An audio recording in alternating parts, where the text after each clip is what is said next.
Hakim Cameron Mender pada pengadilan Christchurch, Selandia Baru, yang menjatuhkan vonis pidana penjara seumur hidup tanpa pembebasan bersyarat kepada pelaku teror penembakan Masjid Brenton Harrison Trent 29 tahun, menyatakan hukuman itu dinilai belum cukup untuk mengganjar perbuatan keji pelaku.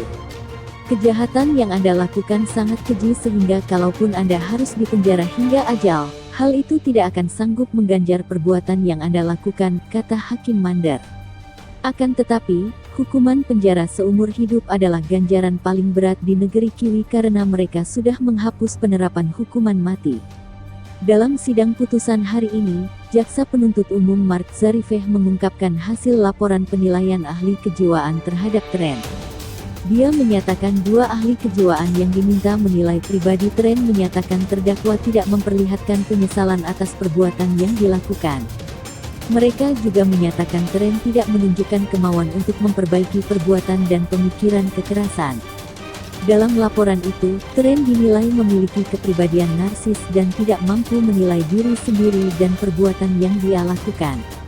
Perdana Menteri Selandia Baru, Jacinda Ardern, menyatakan lega dengan vonis seumur hidup tanpa pembebasan bersyarat yang diberikan hakim kepada Trent. Hal itu membuat saya lega mengetahui dia tidak akan pernah lagi melihat cahaya di hari-hari selanjutnya, kata Ardern. Hakim Mender menyatakan lelaki asal Australia yang menjadi penganut ideologi supremasi kulit putih itu terbukti bersalah atas 51 dakwaan pembunuhan, 40 dakwaan percobaan pembunuhan, dan 1 dakwaan terorisme. Trent yang tidak didampingi kuasa hukum tidak memberikan pernyataan apapun dalam sidang. Seluruh pengunjung sidang yang hadir langsung menangis sesaat setelah putusan terhadap Trent dibacakan. Ketika putusan itu dibacakan, reaksi Trent datar dan tidak menunjukkan emosi. Kuasa hukum Taran yang ditunjuk pengadilan, Philip Holt, menyatakan kliennya menyadari akan divonis seumur hidup dan tidak mengajukan banding. Trent tidak menentang bahwa dia divonis seumur hidup tanpa kemungkinan bebas bersyarat. Tidak ada pengajuan banding, kata Holt.